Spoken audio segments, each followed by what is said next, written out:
All right, so here we are in the third session of our research paper panel. I welcome you all to the second day of Pink City Design Confluence, Form, Reform, Transform. The confluence seeks to create an interface between education and industry sectors to debate on how design technology education can be leveraged to support the emerging economies of the world. As I said, this is our third session for research paper panel with the theme Design Leadership. We have three presenters for this session who will share their innovative ideas in the field of design. Each panelist will have 10 minutes to present, and at the end, we'll take questions. We are all looking forward to an insightful session. And to moderate the program, we have Mrs. Archana Surana on the panel. Ma'am is a design educator, mentor, and social entrepreneur with 28 years of experience in design education and entrepreneurship. She successfully carries forward a legacy of 22 years as the founder and director of Arch College of Design and Business. She's the member of the National Committee on Design, Confederation of Indian Industry, and a former dean and academic counseling member, Rajasthan ILD Skills University. So happy to have you, ma'am, on the panel. I would like you to take the program forward now. Thank you. Thank you, Deepika, and welcome to Pink City. While we are virtual and we are online, but it seems that we are all together. And because I think the energies are all that has really put forward this entire event together. And we've got 30 researchers presenting their papers in these next 2 days. We have a fashion show at the Amer Fort, the iconic fort here, tomorrow with a panel at the Jaipur Literature Festival, which is the largest literature festival in the country. And then we've got 2 days of industry panels and speakers, followed by design awards, entries that have been received from more than 10 countries. So that's how the whole series of events are going on. And I'm really excited to hear our researchers today.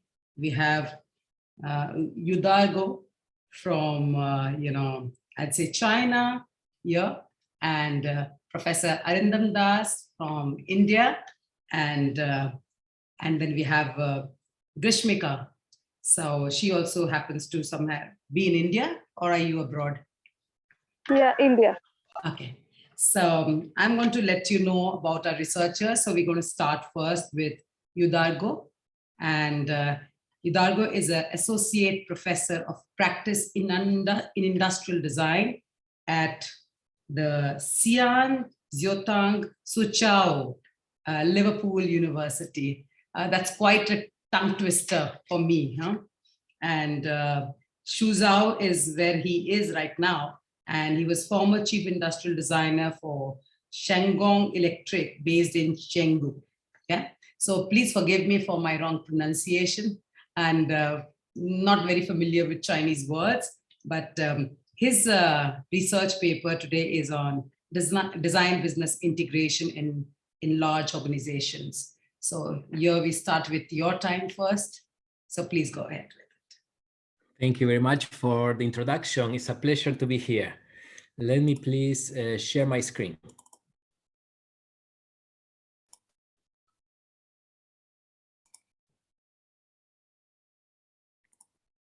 Can you see my screen in full screen mode? Yep. Good. So today I will talk about design business integration in large organizations. First, let me quickly introduce myself. So I come from the large organizations. So my career, 18 years with the large corporations in the home appliance and consumer electronics, started in France with Philips, then in the Netherlands and Hong Kong for a total of 5 years with Philips, then 6 years with Hewlett-Packard in the United States, plus 1.5 years with Panasonic in New York City. And my last assignment was 5 years as a chief industrial designer for Changhong, a Chinese home appliance and consumer electronics manufacturer in China. During those years, I designed at Philips small home appliances and portable audio products. With HP, I was the industrial design team leader for digital camera division. So I designed a lot of digital cameras. Then Panasonic, in New York City. Changhong as well has three main businesses, which are TVs, refrigerators, and air conditioners. Based on that experience,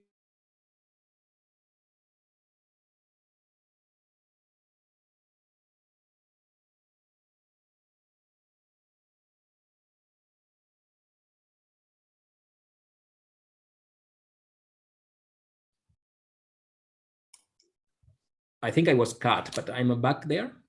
Yes, so you will have to share the screen again. Probably some Okay. network issue at your end. I apologize about that. So can you see this screen? Yes.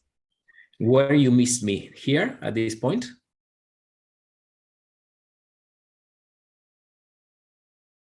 So I restart from this point. So that was my last company, Changhong, TVs, refrigerators, and air conditioners. So based on that experience, I would like to talk today about the way that design is integrated in the business of these large organizations. And typically there are three ways this can be done. What I call the independent design center, the integrated design teams, and the third one, which is a matrix structure. If we go first to the first structure, the independent design center, and we take it to the minimum possible organization, we will have an independent company with different degrees of independence from the mother company. A company like that could be led by a chief design officer, sometimes even called CEO, showing that it's a kind of independent company from the mother company, and it will have certain product divisions. In this particular case, I just showed two product divisions, and then each product division could have different product categories, which will be subdivided into product groups, or simply put, I listed here two product groups per product division. What are the advantages of a system like this? Is that the whole design operations are very well integrated. So basically the boss of all the designers is the same chief design officer. So this structure helps to achieve a cross-business design integration very easily. But on the other hand, maybe the business are not very integrated, the design groups are not very integrated with the other functions of the business.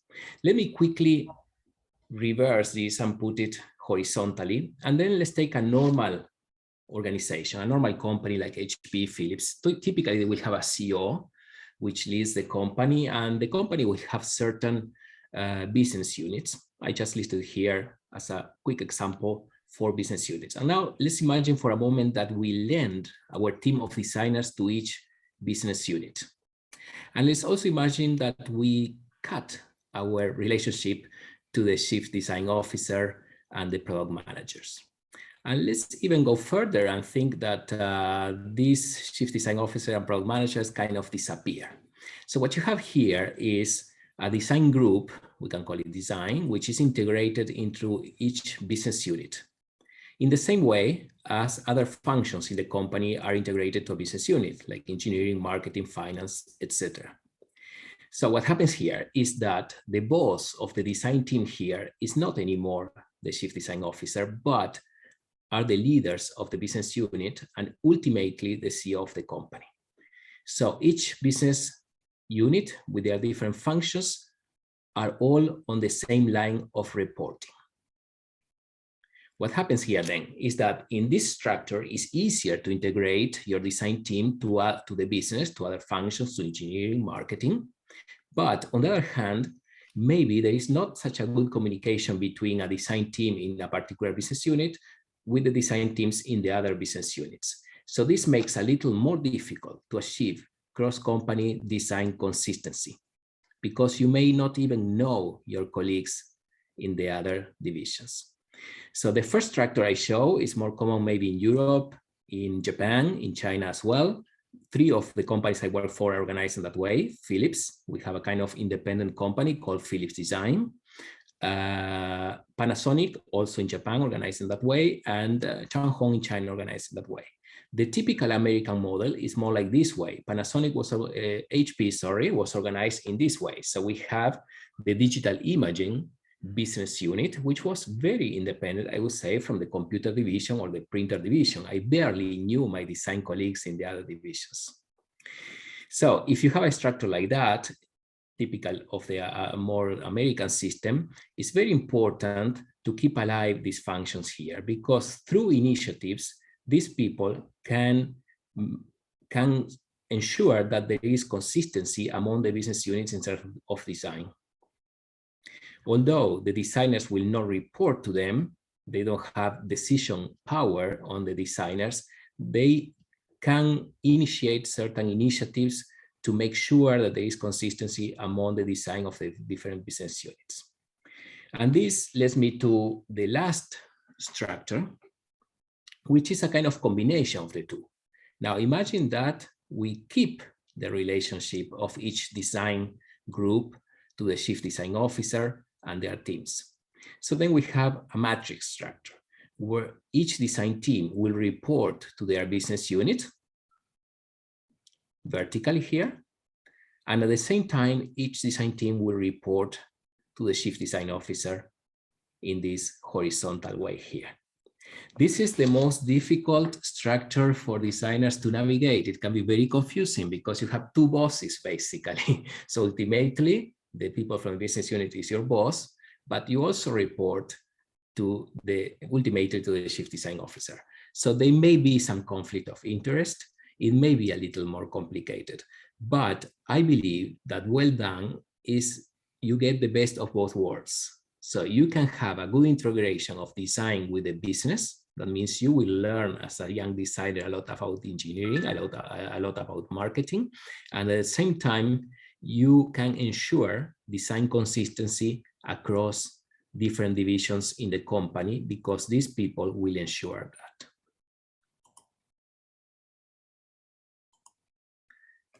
That concludes my presentation. Thank you very much.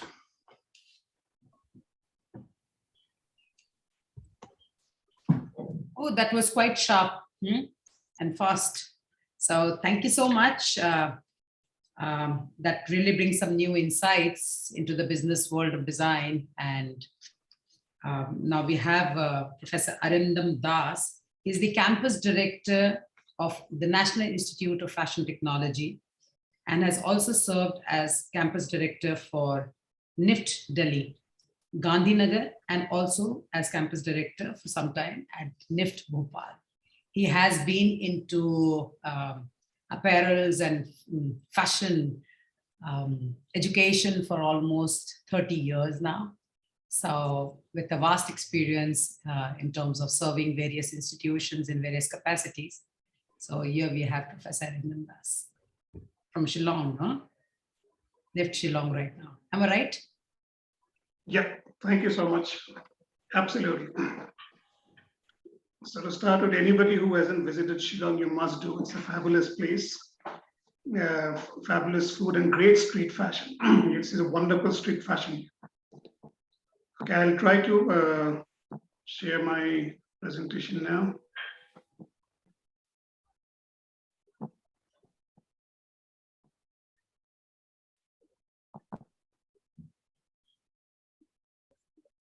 Can you see it? Yep.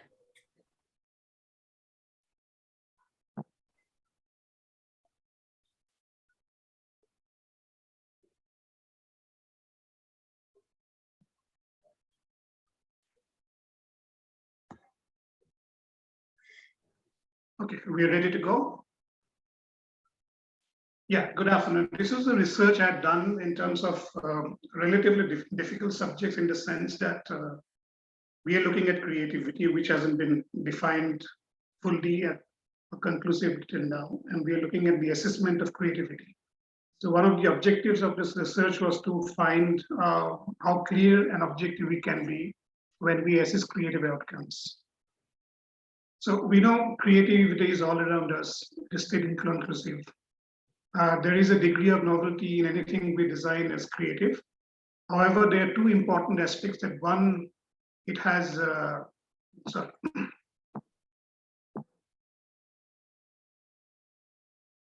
Okay, one is that functional and aesthetic appropriateness with respect to the domain. For example, architecture and music. I'm sorry, there's a technical problem. You're audible. Yeah. Yeah. Can you see the screen? Yeah, absolutely. Yeah, okay.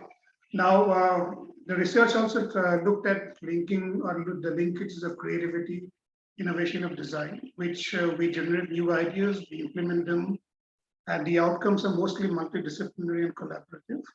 And this is one of the important backgrounds in which the research looked into. As a background, there was not much richer research on the assessment of creativity, especially with respect to fashion design in India. There have been papers presented in terms of design education in general. So this was a hybrid research design, exploratory and conclusive. It was an embedded case research, focusing specifically on the undergraduate fashion design program. So when we talk about a framework and a framework for assessment of creativity, we must remember that assessment is a factor which facilitates the acquisition of lifelong skills with well-defined benchmarks and with multidisciplinary learning outcomes. The framework must have objective and clearly defined constituents of measurements, and with a holistic measurement of domain-relevant outcomes, and which encourages independent learning by the student. So I had identified about 8 to 10 models, out of which these 4 were found to be most relevant to the assessment of fashion design, creativity in fashion design. These 4 models, one is by J.P. Guilford, well-known psychologist, 2 by Peter Nielsen, one of taxonomy of creative design and one requirements model, and one by a gentleman who's a difficult name to pronounce, but it's pronounced as Mihai Csikszentmihalyi. That's how you pronounce the name. So there are different focuses of each of this model. For example, the Guilford model looks at the divergency of output. The taxonomy models look at novelty, degree of novelty. The Csikszentmihalyi model looks at the relevance to domain requirements, and the requirement models looks at responsiveness to given objectives. I won't read through the slides, but if you look at the gist of the Guilford model, it has 4 important components: fluency, flexibility, originality, and elaboration, which means the numbers, the types, the uniqueness, and the detail or the elaboration in each of these creative outcomes. Basically focuses on the divergency of output in terms of these 4 factors. And the taxonomy of creative design focuses on the degree of novelty, starting from imitation, which is basically a replication exactly of an original product, right down to an original creation, which is no connection with the original product or concept, and emerges as a unique and distinct identity. So in between, we have variation, combination, and transformation. So this model looked at the degree of novelty. The next model, the requirements model, looks at creative work as against given or defined criteria requirements. And this could be very important for a design student because at most times the outcome has to be in terms of a given design brief. Then the last model was the Csikszentmihalyi model. It's basically a social value of creative work. And the model has 3 main components: the person who creates the work, the domain of the field, and the other persons of the field connected to it.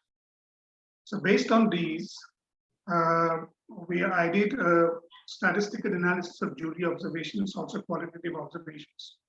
What was interesting is that the NIFT jury scores were matched against a scoring done against the Guilford and the taxonomy models by the same jury for the same subject, but with a time gap. And the idea was not to measure the difference or the ascendancy of which model is better, but mostly to measure if there is any statistical difference between the 2 models. And out of the 4 jury scores, there were significant statistical differences in 4 of them. And you can see them on the screen, which was for fashion styling, for portfolio development semester 3, for portfolio prototype development semester 5, and for the integrated project in the foundation. So this was a quantitative analysis along with field notes of qualitative analysis. Then we also looked to the other 2 models, the requirements and the Csikszentmihalyi models, to look at how does the student respond to given requirements or in terms of domain expectations. And this questionnaire was administered to both students and faculty members to see if there was any difference in perception between the 2 groups or amongst the student groups. This was the findings of any differences in students and faculty members, where if you look at the left column, those are some of the important parameters which came through as significant in terms of formative vis-a-vis summative assessment, feedback, peer feedback, the number of assessments, whether assessments have a multidisciplinary approach, clear parameters of assessment during the end semester juries, and also in terms of can the student come back with in terms of a scope for improvement after the jury. The second results were between any differences between 3 fashion design student groups. And there's some seem to be similarities in terms of that there are dimensions of assessment briefs and learning outcomes, in terms of formative and summative assessment, in terms of linkages and end semester juries. And these also have a correlation with the observations during the end semester juries. Now, based on this, the framework for assessment of creativity propounds 3 basic components. One is, the first is formative and summative assessment as complementary constituents.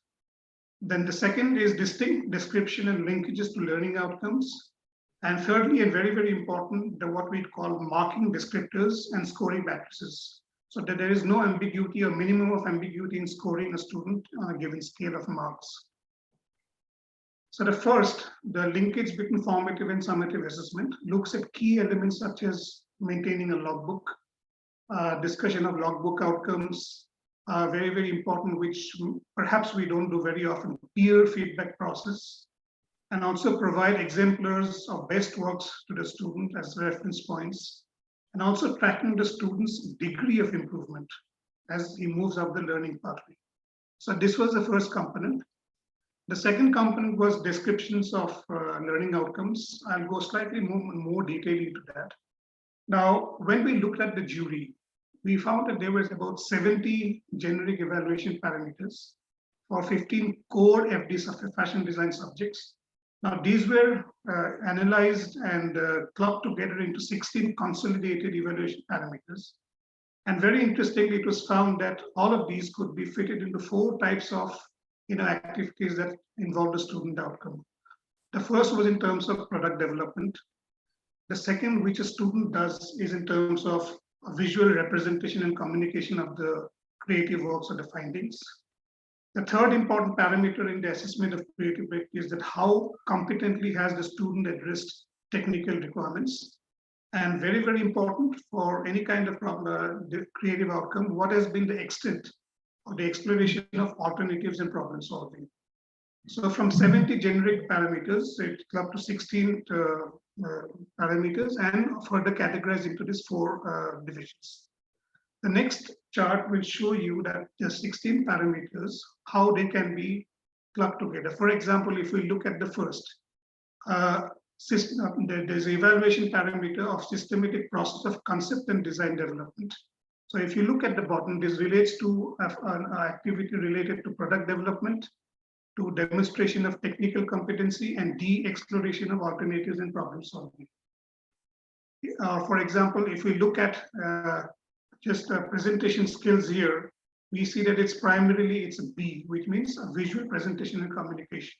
So all these generic parameters were mapped against the 4 main activities the student does in terms of producing creative outcomes.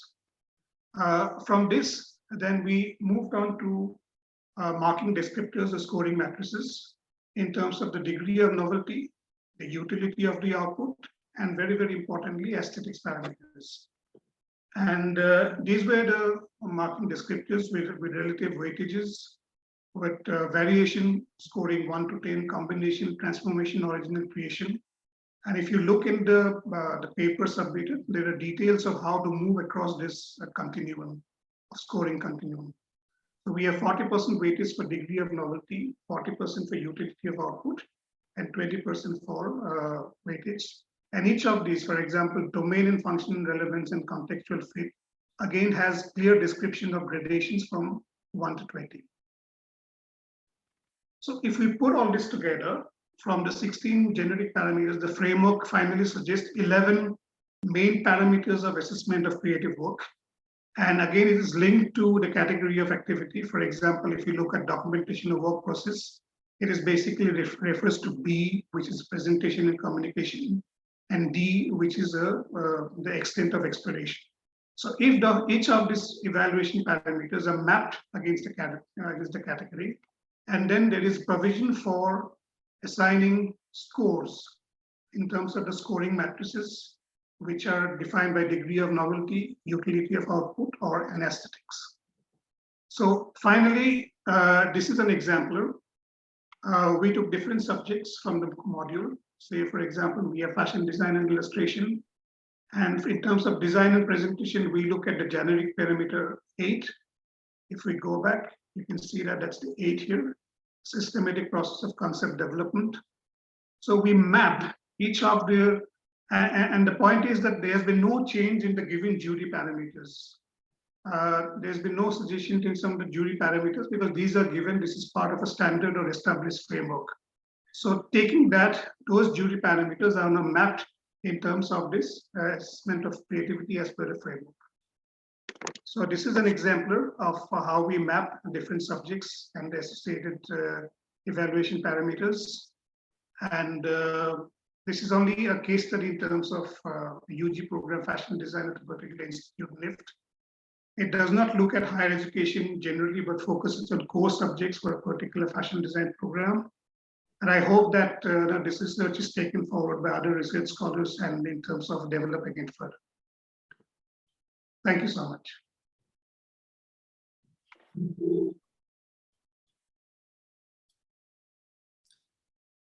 Thank you, Professor Arindam. I think very valuable for the fashion industry in terms of the new thought process that you've tried to build and take it forward. Thank you. We look forward to hear you more often. Yeah. We have now Greeshmika. Greeshmika is an architect.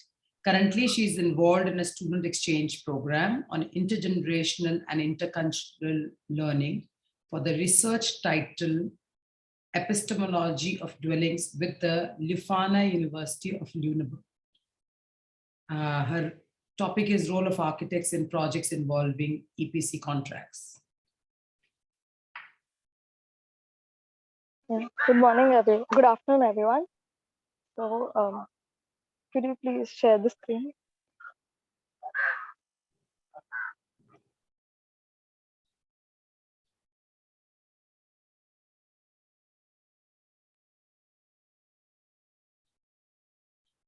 Yeah, so our research was about the role of an architect in EPC contract, where the contractor is given major preference.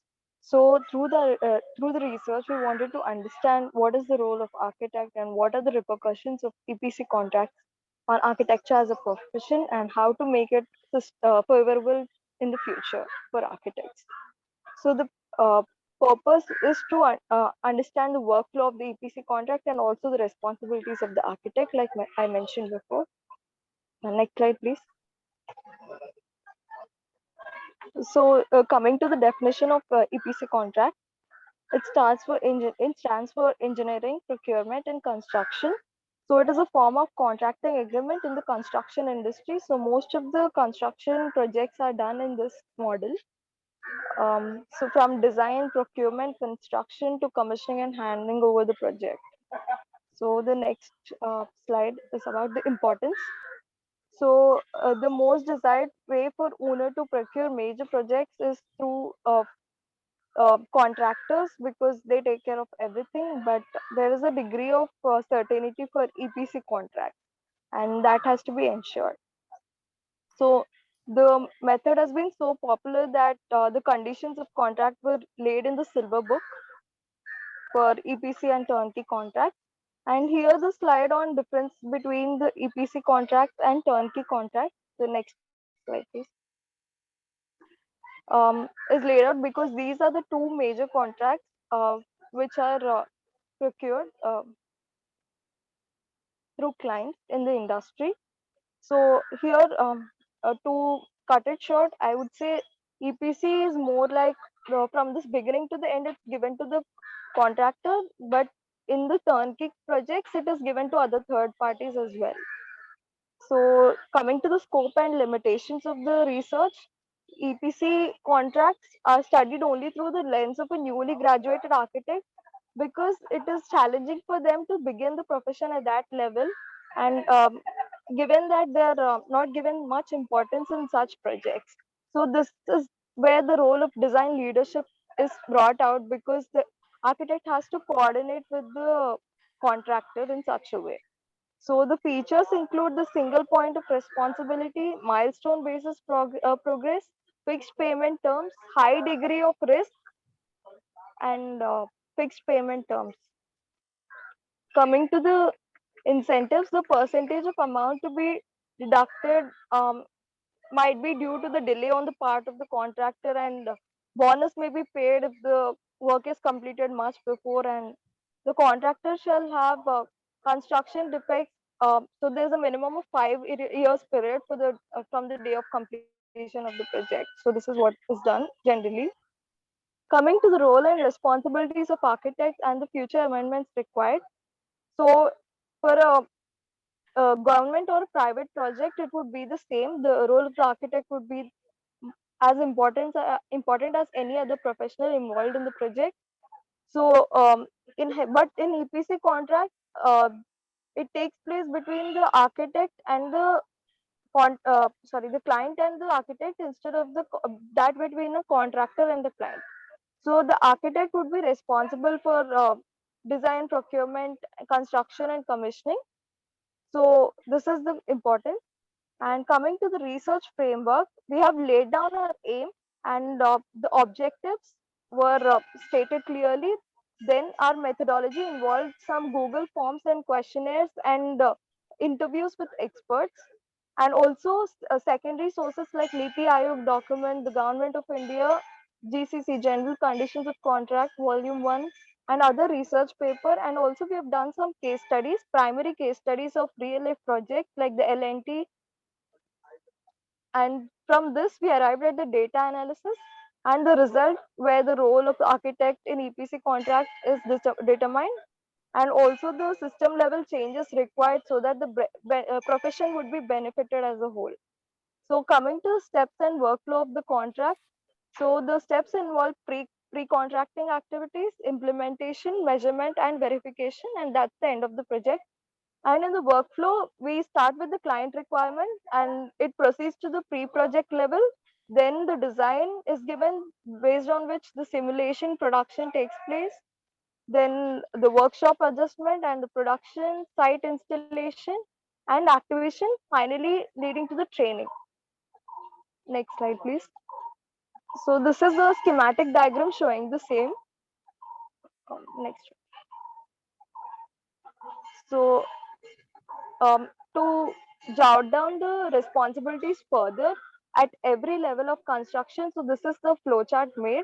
So at the design and project layout, it starts the responsibility of the architect, and then it goes from leading the project team, and being the owner's representative, and being the architect, which the tip of which the typical roles are stated above. And coming to the design, we starting from the schematic design to the construction documents and type of specifications, quality check, and everything, including construction coordination. So in our research, the data collection was done through the interviews taken from architects and also the project managers who work in coordination. And it was done through online phone calls and text messages, and also through direct interviews. And the role of architect in EPC contracts and challenges were clearly detailed out in the further slide. So this is the form of the interview, tabular form, where we have asked architects and project managers of different age groups, gender, and also based on different work experience period. So these are the roles, the challenges of a freshly graduated woman, and also the challenges faced by women in EPC contracts especially. So these were clearly stated. So such interviews were done from the industry experts, like around 20 interviews were taken. And finally, we arrived at the inferences that in a in an EPC contract, unlike the traditional ways of an architect being the god of the project, there'll be people who influence the designing of the project as well. The architect's role is to help the contractor get the details right and supervise the entire project. So here we have also done 2 more case studies. So one is the interstate bus terminal and multi-level car parking at Katra, Jammu and Kashmir.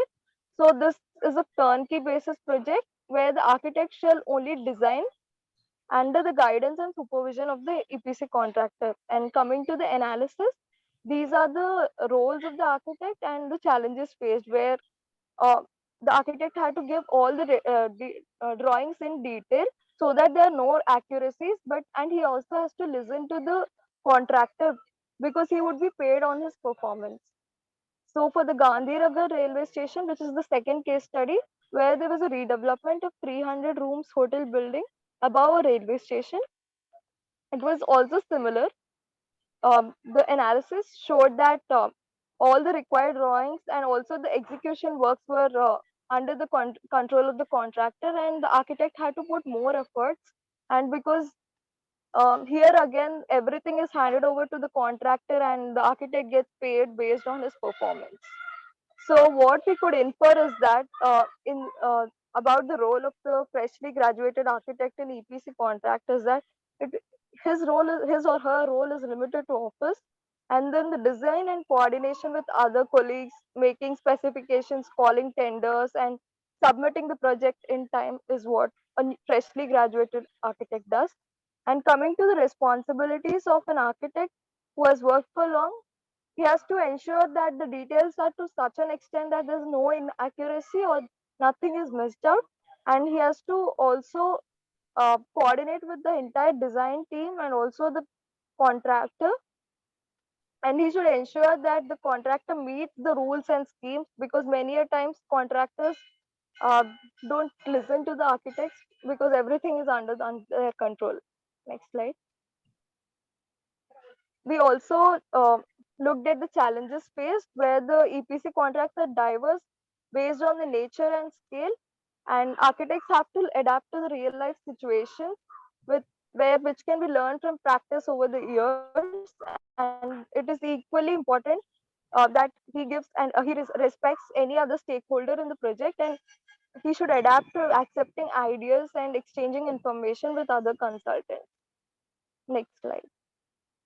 So as a whole, we concluded that the role of the architect in EPC contract is not like he's the god of the project, but it is equally important as other stakeholders of the project. What is important is the coordination with the consultant, and that is what true leadership is. So that is also brought out. Yeah, thank you.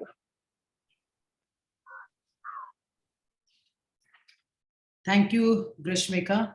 It seems you were completely immersed into the research and really tried to bring into practice, what you've really done. So any comments, anything that you want to share? Actually, this research was also sent by a faculty to other journals because they were very impressed with it, because it is really important for the architecture fraternity and to the profession in future to understand the importance. So generally clients don't understand that, and everything is handed over to the contractor like in these days. So that is what I would like to add in this. Thank you, Greeshmika. Thank you. Yudav, anything from you, Professor Das? It's been very interesting in the sense that all the 3 presentations were very diverse, under this given topic, and I'm really honored to be part of the entire event and this presentation. And in case somebody has any questions or any queries, we'll be happy to answer. Sure. Thank you. Yeah, I wanted to highlight the same thing, that we had presenters from very diverse fields, from fashion design, architecture, and myself from industrial design, home appliance, and consumer electronics. So I think it's a good breadth of insights. Very interesting. Very interestingly, when we look at design, it's very holistic, and even though we try and segregate it into different compartments and put it into different silos, it all comes together and boils together to when we look at it that each part actually intersects with the other. So I think right from how the creativity of an architect gets revealed, or how pedagogy is important in terms of getting them into practice, or when you are into practice, how it lands into business. I think there is this kind of progression, which is very beautiful. And I think we've been able to look at all the three parts, right? From the education to the newcomers, the practice space, and then the business environment. So all three have been brought very beautifully into this today's session. So thank you so much for joining us. And we look forward to meet you in person very soon, someday. Thank you. Thank you, and all the best for all the other events. Yeah, and please Thank stay you. tuned with our other events, and there are other sessions also going on, and we'll be live on 15th and 16th too. Thank you. Okay, thank you. Thank you. Thank you, very much. everyone.